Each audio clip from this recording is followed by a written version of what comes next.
Punjabi radio USA ਪੇਸ਼ ਕਰਦਾ ਹੈ ਅੱਜ ਦਾ ਦਿਨ ਸਿੱਖ ਇਤਿਹਾਸ ਵਿੱਚ।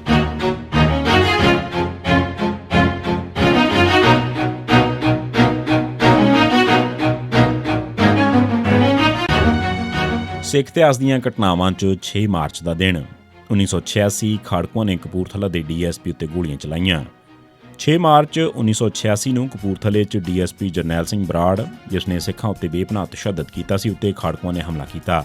ਉਸ ਦੇ ਪਿੱਛੇ ਆ ਰਿਹਾ ਸ਼੍ਰੋਮਣੀ ਕਮੇਟੀ ਦਾ ਐਕਟਿੰਗ ਪ੍ਰਧਾਨ ਕਾਬਲ ਸਿੰਘ ਵੀ ਇਸ ਹਮਲੇ 'ਚ ਜ਼ਖਮੀ ਹੋ ਗਿਆ।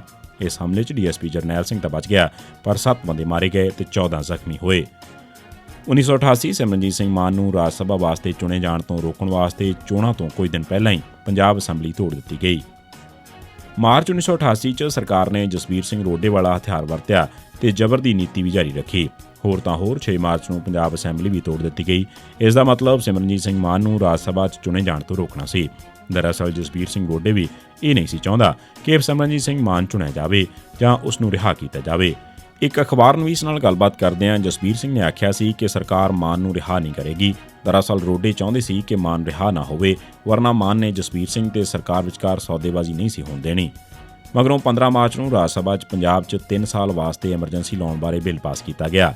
ਪਹਿਲਾਂ ਜਦੋਂ ਕਲੌਜ਼ਸ 'ਤੇ ਵੋਟਾਂ ਪਈਆਂ ਤਾਂ ਵਿਰੋਧੀ ਪਾਰਟੀਆਂ ਨੇ ਇਸ ਵਿਰੁੱਧ ਵੋਟਾਂ ਪਾਈਆਂ। ਹਰ ਕਲੌਜ਼ 54 ਦੇ ਮੁਕਾਬਲੇ 157 ਵੋਟਾਂ ਨਾਲ ਪਾਸ ਹੋਈ, ਪਰ ਸਾਰੇ ਬਿੱਲਾਂ ਨੂੰ ਪਾਸ ਕਰਨ ਵੇਲੇ ਵਿਰੋਧੀ ਧਿਰ ਵਾਕਆਊਟ ਕਰ ਗਈ। ਇਸ ਦਾ ਗੁੱਝਾ ਮਕਸਦ ਇਹ ਸੀ ਕਿ ਬਿੱਲ ਇੱਕ ਰਾਏ ਨਾਲ ਪਾਸ ਹੋਵੇ, ਨਾ ਕਿ ਅਕਸਰੀਅਤ ਨਾਲ। 6 ਮਾਰਚ 1999 ਦੇ ਦਿਨ ਪੰਜਾਬ ਪੁਲਿਸ ਨੇ ਦਿਆਲ ਸਿੰਘ ਉਰਫ ਦਿਆਲਾ ਉਰਫ ਫਾਰਮੇਸੀ ਔਲਖ ਪੁੱਤਰ ਅਜਮੇਰ ਸਿੰਘ ਵਾਸੀ ਵੇਰਕਾ ਅੰਮ੍ਰਿਤਸਰ ਨੂੰ ਨਕਲੀ ਮੁਕਾਬਲੇ ਸ਼ਹੀਦ ਕੀਤਾ।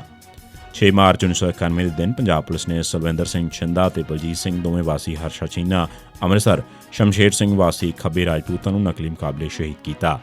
ਇਹ ਸੀ ਸਿੱਖ ਇਤਿਹਾਸ ਦੀਆਂ ਘਟਨਾਵਾਂ 'ਚ 6 ਮਾਰਚ ਦਾ ਦਿਨ।